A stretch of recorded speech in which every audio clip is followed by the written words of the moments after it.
As October 31st draws closer, we know that the residents of Halloween Town, you, and all of us at Screen Rant are preparing ourselves for Halloween. And that means we're going to be taking a look at one of our favorite films to watch at this time of year, The Nightmare Before Christmas. So grab a candle, a cape, take off your head, and join us as we take a look at 10 secrets you might have missed in The Nightmare Before Christmas. Wait, before we get started, make sure to click the red button to subscribe for more great movie content. Also, can you guess what movie this is from the emoji? Let us know in the comment section below. The answer will be revealed at the end of the video, so stay tuned. It took over 100 people to bring the film to life. The Nightmare Before Christmas is stop motion, and stop motion animation requires a lot of work. The cast was made up of more than 100 people who all had different jobs. The film had an entire army working on set, including the animators, prop builders, and camera operators, among a huge range of other jobs. Even with that sort of manpower, the film still took about 3 years to make. Each second of footage was made up of roughly 12 moves, and a single minute of footage would take about a week to shoot. To make things a little easier for the animators, the set had trap doors for them to manipulate the puppets. Pretty smart.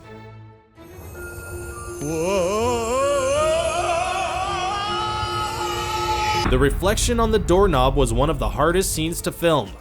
The scene where Jack finds the doors to the other lands is one that sticks with the memory. Jack is overcome with curiosity and excitement, especially when he lays eyes on the door to Christmas Town, capturing a childlike wonder many kids have for it. He reaches for the doorknob and we see his reflection as he does so. It was one of the hardest scenes in the whole film to shoot. Because it was a reflection, everything had to be perfect, from the background to the lighting. It's amazing how one of the subtlest scenes in the film was the hardest, but it is beautiful to watch, especially knowing that.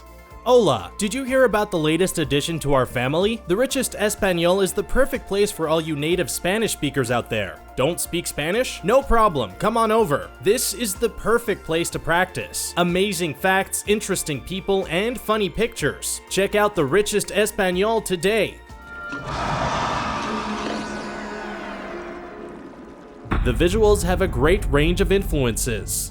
The film's visuals are a delight to look at. As it happens though, they owe a lot to a few select sources. Most importantly, the art of Edward Gorey. The artist used a technique called cross-hatching in order to create texture and depth. The textures in the sets, especially in Halloween Town, are scratched to give them a similar texture. The sets and costumes of Halloween Town are also inspired by a movement known as German Expressionism. That's generally known for its weird angles, strange lines, and contrasts of light and dark. As well as looking pretty striking, it really adds to the atmosphere of the film. You're not ready for so much excitement. The film is color-coded. As well as the design, the worlds are color-coded, with the human world being made up of pretty ordinary colors and Halloween Town and Christmas Town being much starker and contrasting each other. Halloween Town uses a lot of dark colors. It's mostly gray tones and has splashes of Halloweenish colors like purple, orange, and green. Basically, if it looks like it'd be in a Halloween aisle, it's in the film. Christmas Town, on the other hand, is made up of bright colors. It's got a soft, snowy background, but it also has a lot of vivid greens, yellows, and reds. Just like those Christmas lights we secretly bought back in August. Mickey Mouse and Donald Duck make an appearance.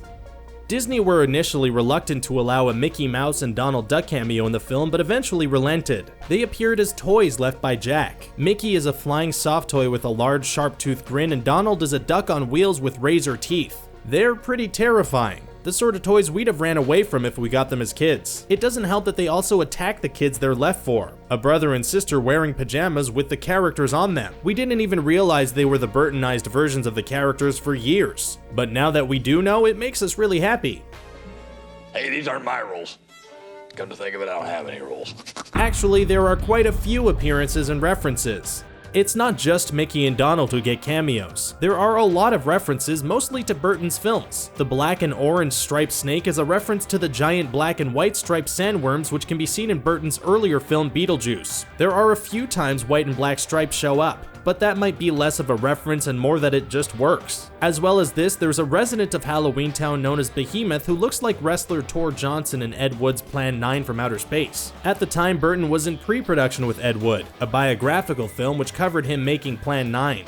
With the wave of my hand and a well-placed moan. I have swept the very bravest off their feet. There's even a Danny Elfman reference. Danny Elfman, who composed the songs in The Nightmare Before Christmas and lent his singing voice to Jack Skellington, also made a small cameo in the film in the form of a corpse. Yep, you heard that right. Elfman can be seen as the red-headed corpse head who lives inside a hole in the base of the Halloween Town band. Elfman wasn't meant to be the only one to get an undead cameo. Burton was meant to appear in the film as a decapitated head, who a group of zombies were playing hockey with. Sadly, that one had to be cut. I've got a better plan to catch this big red lobster man. Let's pop him in a boiling pot, and when he's done, we'll butter him up.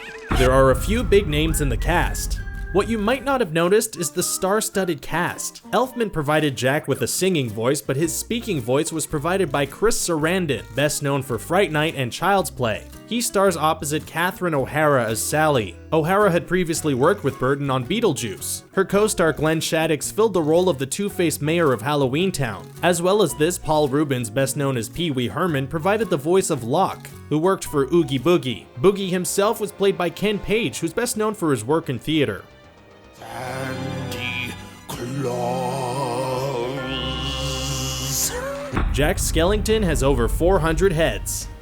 The nature of stop motion as a way of making movies means that characters generally need multiple heads in order to easily have a range of emotions. Sally spends most of the film looking longing and wistful, but she also had 11 different faces so that she could show other emotions. 11 faces may seem like a large amount. It covers the basics and is probably just enough to get a character's feelings across. You might want to sit down for this though, because Jack had 400 different faces. 400!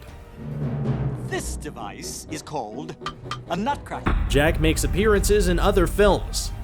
Due to the sheer amount of heads made for Jack, there was some recycling of the model. Jack can be spotted in a few other films that Nightmare Before Christmas director Henry Selick made. Jack's head was reused for the Skeleton Pirate Captain and James and the Giant Peach. So if you thought you recognized him, now you know why. Centipede even addresses this, saying, Skellington? Maybe it was really a career change. We wonder if they get Halloween off. He also appeared inside an egg yolk in Coraline while the other mother makes breakfast, although that's a little harder to spot. That's all the spooky secrets we have time for today. Are there any secrets about the Nightmare Before Christmas you know? Well, let us know in the comment section below. And don't forget to like this video and click the subscribe button for more great content. And the movie emoji was, did you get it right? Let us know. From us at Screen Rant, thanks for watching, and we'll see you next time.